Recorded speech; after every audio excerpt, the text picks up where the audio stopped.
नमस्कार मेरे प्यारे साथियों। तो अभी हम पढ़ा रहे हैं 10वां का मैथ एक्सरसाइज 1.1। एक्सरसाइज 1.1 का प्रथम हिसाब का पहला हिसाब। इसमें बोल रहा है कि निम्नलिखित संख्याओं का एचसीएफ ज्ञात करने के लिए यूक्लिड विभाजन एल्गोरिथम का प्रयोग करें।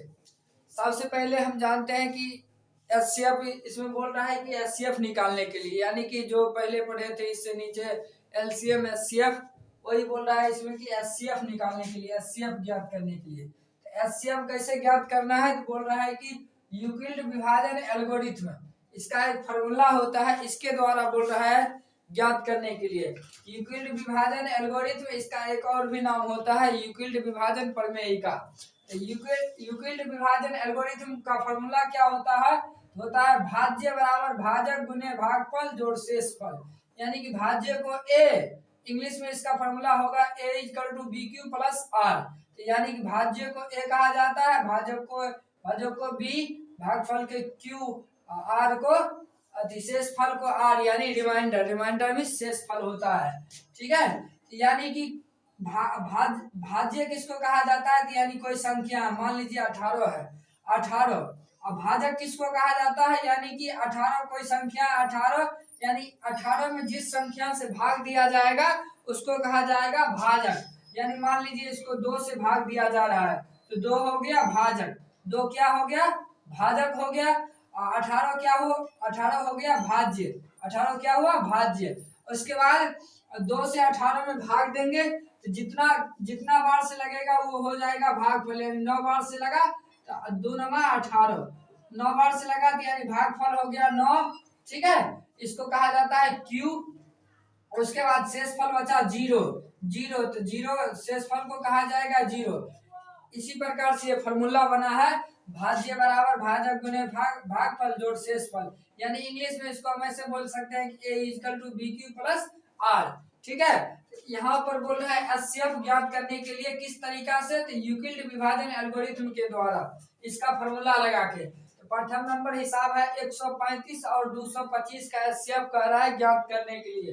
यहाँ पे लिखते हैं एग्जाम में, इधर हम समझाए हैं, एग्जाम में इस तरीका से बनाना है।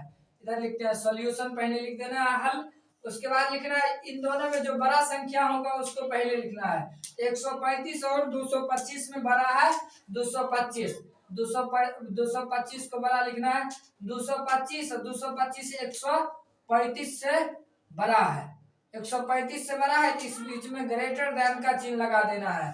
225 ग्रेटर देन 135, यानी कि 225 जो है वो 135 से बड़ा है। ठीक है, अब यहाँ पे लिखना है, अब यहाँ पे लिखना है इसीलिए a इक्वल टू ए का मतलब होता है भाज्य, भाज्य बराबर 225, भाजक बराबर b इक्वल टू, भाजक बराबर जो छोटा अंक दिया हुआ है, छोटी संख्या, वो हो जाएगा भाजक 135। ठीक है, अब यहाँ पे बोल रहा है यूक्लिड विभाजन एल्गोरिथम का प्रयोग करने के लिए, यहाँ पर लिख देते हैं इसीलिए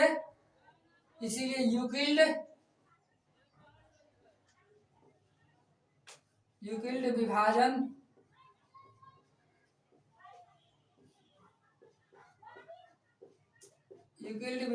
एल्गोरिथम से, यूक्लिड विभाजन एल्गोरिथम से। ठीक है, यूक्लिड विभाजन एल्गोरिथम का फॉर्मूला होता है a equal to B Q plus R. a का मान दिया हुआ है 225, 225 बराबर b, यानी भाजक दिया हुआ है 135। अब यहाँ पर देखना है इसको बनाना कैसे है, तो 225 में 135 से भाग देना है, यानी भाग की ही क्रिया होता है एचसीएफ में, भाग देकर बनाना है। 135 से भाग दिए, 135 से भाग दिए, कितना बार में लगा?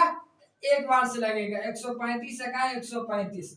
ठीक है, 5 में से 5 गया 0, घटा देना है यहाँ पे, और 2 में से 3 नहीं घटेगा, एक पे चलेंगे 12, 12 में से 3 गया 9, और 1 में से ये बचा 1, 1 में से गया 31, यानी कि शेष बच गया 90 और भागफल आया 1।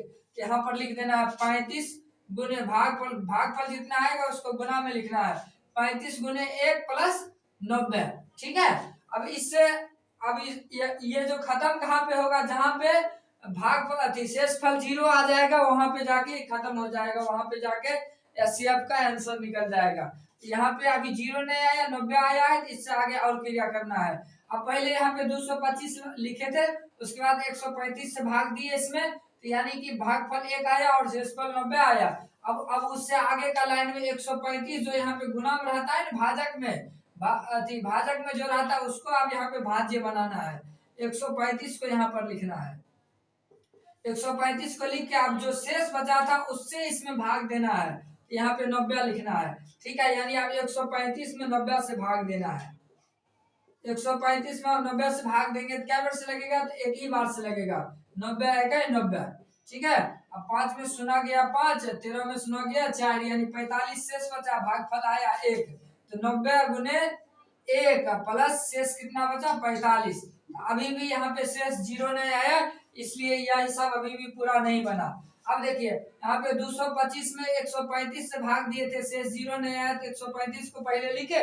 अब यहाँ पर 135 में 90 से भाग दिए, अभी भी शेष 0 नहीं आया, तो अब 90 को पहले लिखेंगे। 90 को इधर ला दिए, उसका शेष जितना बचा था उससे भाग देना है। शेष बचा था 45, अब 45 से 90 में भाग देना है। 90 45 से भाग देना है, 45 दूनी 90, शेष बचा 0, 0 बचा शेष। अब भागफल आया 2, तो यहाँ पे लिख देना है 45 गुने 2 प्लस 0, यानी अब शेष फल 0 आ गया, तो इसका मतलब बन गया, ठीक है। शेष फल जब ये 0 आएगा इसका मतलब एचसीएफ निकल गया। तो इसका एचसीएफ कितना आया? जिससे जितना से अंतिम बेर में भाग दिए, अंतिम बेर में भाग कितना से दिए? 45 से। कितना से दिए? 45 से। इसका मतलब इसका ये एचसीएफ आ गया, ये आ गया। एग्जाम में इस तरह से बनाना है, ये सब हम वैसे ही समझाने के लिए बताए हैं। एग्जाम में बस इतना ही बनाना है, आप यहाँ पे लिख देना है। अतः इसको ऐसे घेरना नहीं है, एग्जाम हम समझाने के लिए घेर दिए थे।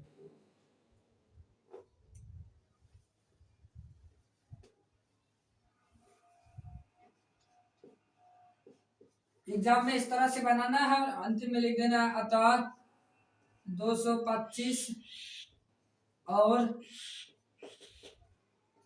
135 का